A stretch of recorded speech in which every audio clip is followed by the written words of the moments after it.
इकरा के समर्थकों ने योगेंद्र के खिलाफ केस दर्ज करा दिया है। अब मुरादाबाद की पुलिस आरोपी को तलाश रही है।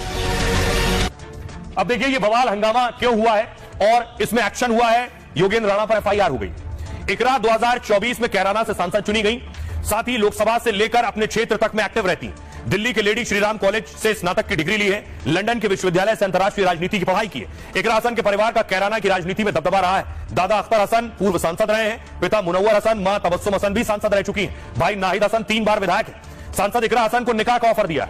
योगेंद्र राणा नाम के शख्स ने वीडियो जारी किया और वीडियो में इकरा हसन से निकाह की इच्छा जताई। कहा मैं इकरा हसन से निकाह कबूल फरमाता हूं, वो भी कबूल करें, मुस्लिम धर्म अपनाए रखें, मेरे घर में नमाज पढ़ें। योगेंद्र सिंह राणा खुद को करनी सेना का उपाध्यक्ष बताते हैं। योगेंद्र यूपी के मुरादाबाद के रहने वाले हैं और उनकी शादी हो चुकी है, 2 बच्चे। वीडियो वायरल होने के बाद योगेंद्र राणा को धमकियां मिलने लगी। उदयपुर के कन्हैया लाल जैसा हाल करने की धमकी मिली। योगेंद्र सिंह राणा ने धमकी को लेकर पुलिस में शिकायत दी है। धमकी और विवाद बढ़ने के बाद योगेंद्र राणा ने वीडियो हटा दिया। योगेंद्र सिंह राणा के खिलाफ मुरादाबाद में एफआईआर दर्ज हुई है। पुलिस ने धारा 79, 356, 2 और 67 के तहत केस दर्ज किया है। योगेंद्र पर महिला सम्मान के खिलाफ बयान देने का आरोप है। जनप्रतिनिधि की छवि को ठेस पहुंचाने का आरोप लगा है। आरोपी को 3 साल की सजा और 1 लाख तक जुर्माना लग सकता है। केस दर्ज होने के बाद पुलिस योगेंद्र राणा को ढूंढ रही है। मुरादाबाद पुलिस ने कई स्थानों पर छापेमारी की है। आरोपी योगेंद्र राणा का मोबाइल बंद हो गया है।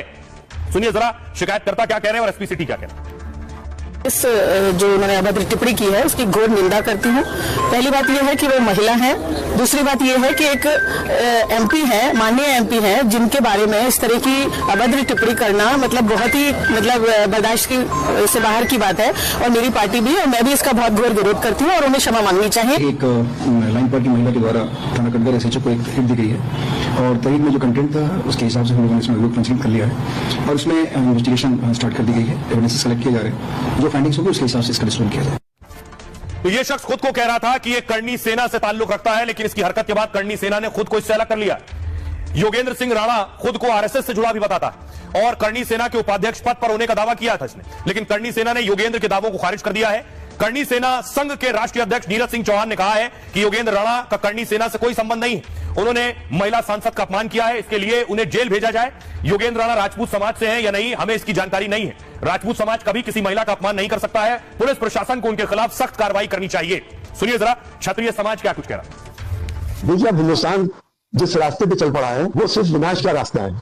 कुछ लोग बिल्कुल बेलगाम हो गए हैं, जिनको सारी तहजीबें खत्म हो गई। इनको इस तरह की हरकत नहीं करनी चाहिए। ये सिर्फ वोट पोलराइजेशन के चक्कर में इस तरह की बात कर रहे हैं। कोई मुस्लिम समाज का व्यक्ति ये शब्द किसी सांसद के लिए बोल देता भारतीय जनता पार्टी की और खास तौर से महिला के लिए, क्या अभी तक उसकी गिरफ्तारी हो जाती है नहीं हो जाती? उस योगेंद्र राणा के जैसे लोगों की गिरफ्तारी तत्काल होनी चाहिए। मैं करनी सेना से भी कहना चाहता हूँ, इस तरह के लोग अगर आपके संगठन में है तो जल्दी बाहर का रास्ता दिखाने का काम करें, समाज में अच्छा संदेश दें। इकरा हसन हमारी बहन है।